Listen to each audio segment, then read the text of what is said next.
Hello and welcome. Let's start with the escalating tensions between the US and South Africa. Trump has slapped 30% tariffs on South Africa, the highest on any sub-Saharan African country. And just ahead of the imposition of the tariffs, President Cyril Ramaphosa called the US president as the country scrambles to secure a trade deal with the US. As per Ramaphosa's office, both the leaders have agreed to further engagements on bilateral trade matters. However, securing a deal with the US still seems like a long battle for South Africa. While Trump wants Pretoria to give in to his demands for policy changes, President Ramaphosa-led ANC has vowed to not succumb to pressure. The ANC has said that the government will not bow to Trump administration's demands, even if it means its leaders face US sanctions. South Africa's relations with the US have plummeted since Trump's return to the White House in January.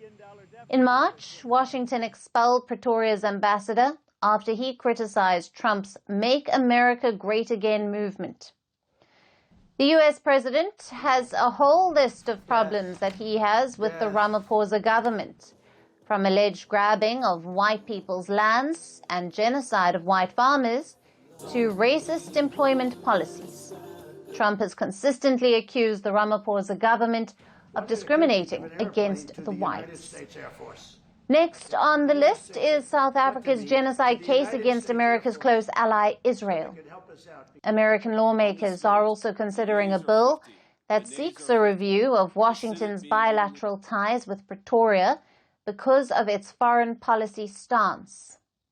South Africa says Trump's interference in the country's domestic and international policies have brought ties to a new low. Yeah, I think it is. It is a very low level, particularly because since the last 30 years, there has been disagreements with the U.S. administration on a number of issues. But the diplomatic lines of engagements have always been open.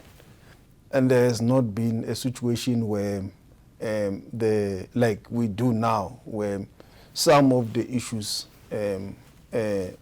come into the domestic sovereign space, like the issues of expropriation, which are dealt with by our courts, by our laws, and there is sufficient safeguards domestically to handle them.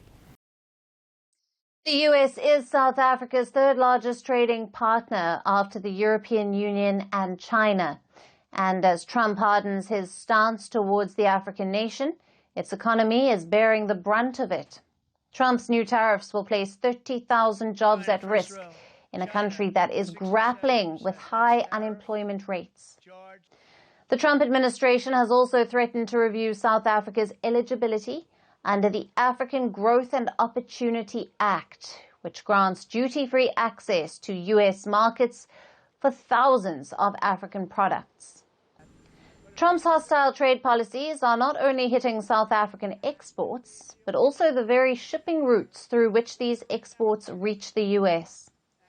Danish shipping giant Maersk recently announced that it will discontinue direct cargo shipments between South Africa and the US from the 1st of October. This means that now the South African exports will be rerouted via European hubs, increasing transportation costs and time. Costlier supply chains will further threaten South Africa's export competitiveness. Though the shipping giant claimed that this move is a part of operational restructuring, it is clear that Trump's growing aversion towards South Africa is what is driving these shifts. Now, for more on this, we have with us Patrick Bond. He is a political economist joining us live from Johannesburg, South Africa. Thank you for being with us. Welcome to Firstpost. Thanks very much for having me, Alyson. Great to be back with you. Now, President Ramaphosa's preemptive call to Donald Trump ahead of the 30% tariff imposition signals diplomatic urgency. How do you interpret his move in light of the ANC's parallel stance of defiance against US pressure? And what might this dual strategy mean for South Africa's foreign policy calculus going forward? It's such an interesting problem. We don't know enough about yesterday's telephone call, for example, or about other behind-the-scenes offers that are apparently not good enough for Donald Trump. That included buying $12 billion worth of U.S. Liquefied natural gas to change South Africa's main energy baseload system from coal, or the import of some of the chickens that had been under scrutiny, or a few other, sort of more symbolic efforts, like a game of golf that President Ramaphosa desperately has been trying to get Trump to agree to, so he will come here to Johannesburg for the G20 summit in November.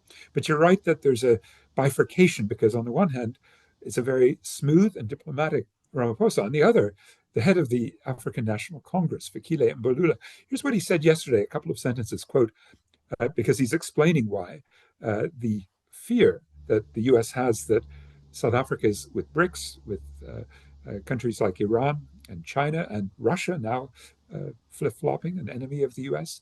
So here's Mbalula's denial.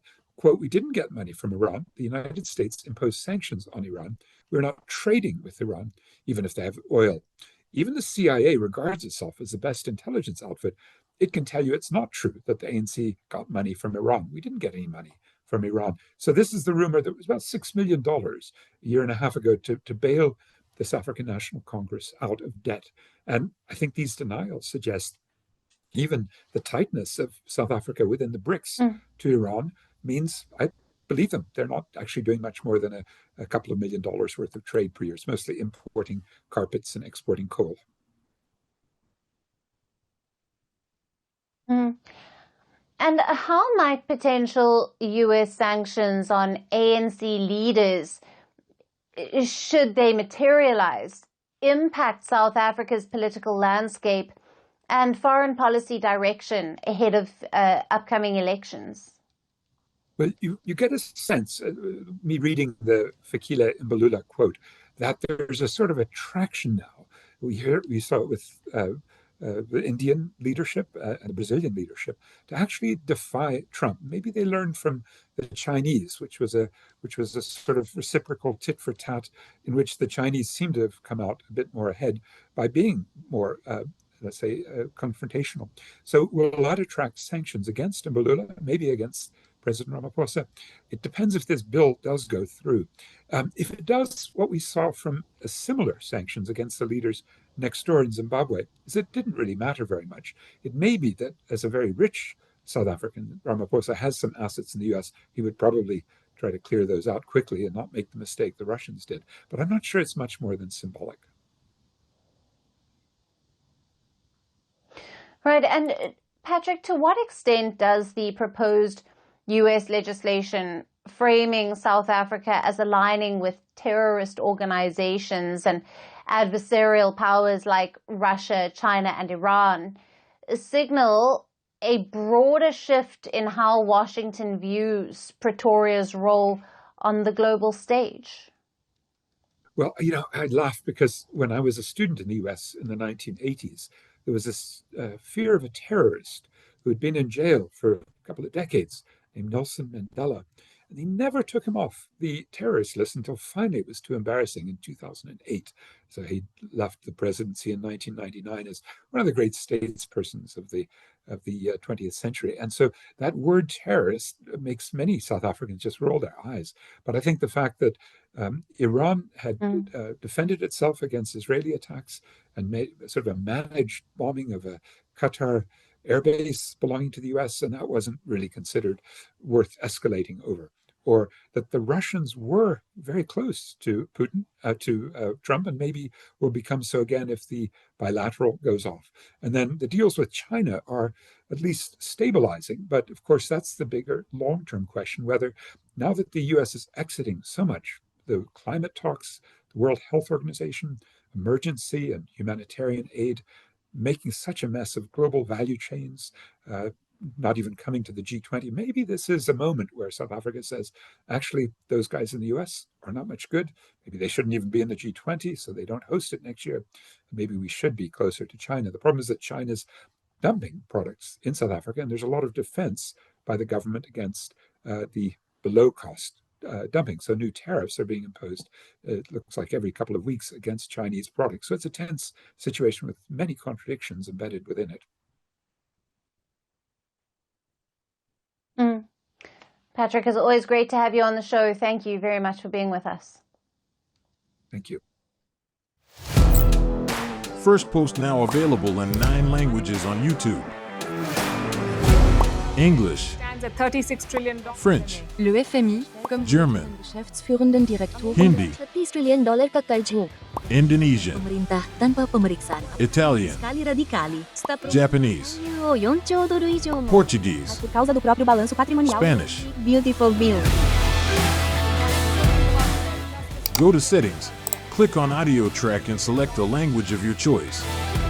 Be the first to know what's happening around you in your first language.